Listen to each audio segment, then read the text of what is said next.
जब भी प्रेम की बात होती है, भगवान श्री कृष्ण का नाम सबसे पहले आता है।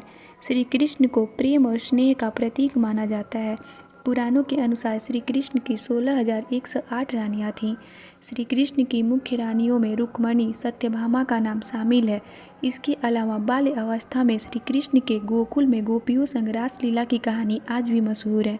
हालांकि सभी को प्रेम और स्नेह का पाठ पढ़ाने वाले श्री कृष्ण का नाम सिर्फ राधा के साथ ही लिया जाता है। हर कोई प्रभु कृष्ण के नाम का जाप करते समय राधे श्याम का उच्चारण करता है। भले ही उनकी 16,108 रानियाँ थीं, लेकिन जब प्रेम की मिसाल दी जाती है तो श्री कृष्ण और राधा का प्रेम सबसे ऊपर होता है।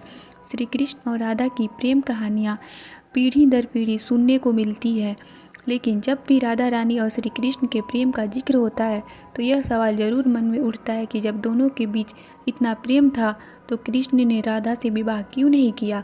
16,108 रानियों में एक राधा क्यों नहीं थी? कौन थी राधा? आइए इसके बारे में बताते हैं। पद्म पुराण के मुताबिक राधा वृषभानु नाम की एक गोप की पुत्री थी। कुछ विद्वान मानते हैं कि राधा का जन्म यमुना नदी के पास स्थित रावल गांव में हुआ था। बाद में उनके पिता बरसाना में आकर बस गए थे। हालांकि कुछ लोगों का यह मानना है कि राधा का जन्म बरसाना में ही हुआ था। बरसाना में राधा जी को लाडली कहा जाता है। ब्रह्मवैवर्त पुराण के अनुसार राधा जी कृष्ण से 4 साल बड़ी थी और उनकी मित्र थीं। राधा जी से जुड़ी कई अन्य मान्यताएं भी हैं। ब्रह्मवैवर्त पुराण के अनुसार राधा का विवाह रायन नाम के व्यक्ति से हुआ था, जो माता यशोदा के भाई थे, यानी रिश्ते में राधा कृष्ण की मामी लगती थी। हालांकि अन्य पुराणों में ऐसा जिक्र नहीं मिलता। राधा और कृष्ण की प्रेम कहानी। मान्यता है कि जब श्री कृष्ण 8 साल के थे तो उनकी मुलाकात राधा से हुई, जो 12 साल की थी। श्री कृष्ण राधा से प्रेम करने लगे। दोनों एक दूसरे से विवाह भी करना चाहते थे। जब ये बात राधा के घर वालों को पता चली तो उन्होंने राधा को घर में कैद कर दिया। वह लोग राधा और कृष्ण के विवाह के इसलिए भी खिलाफ थे क्योंकि राधा की मंगनी हो चुकी थी। कहा जाता है कि श्री कृष्ण ने राधा रानी से शादी करने की हट कर दी थी। इस पर यशोदा माता और नंद बाबा उन्हें ऋषि गर्ग के पास ले गए। ऋषि गर्ग ने भी कान्हा को बहुत समझाया। इसके बाद कान्हा का मथुरा बुलावा आ गया। वह हमेशा के लिए वृंदावन छोड़कर मथुरा चले गए। उन्होंने राधा से वादा किया था कि वह वापस लौटेंगे, लेकिन वह कभी वापस नहीं आए। न ही राधा जी के मथुरा या द्वारका जाने का जिक्र मिलता है। क्यों नहीं हुआ राधा और कृष्ण का विवाह? राधा और कृष्ण का विवाह न होने के कई कारण बताए जाते हैं। इसमें से एक कारण नारद जी का श्राप भी माना जाता है। रामचरितमानस के बालकांड के अनुसार माता लक्ष्मी के स्वयंवर में नारद जी भी जाना चाहते थे। भगवान विष्णु ने नारद जी के साथ छल करते हुए उन्हें खुद का स्वरूप देने के बजाय वानर का स्वरूप दे दिया, जिसकी वजह से माता के स्वयंवर में नारद जी का काफ़ी उपहास हुआ।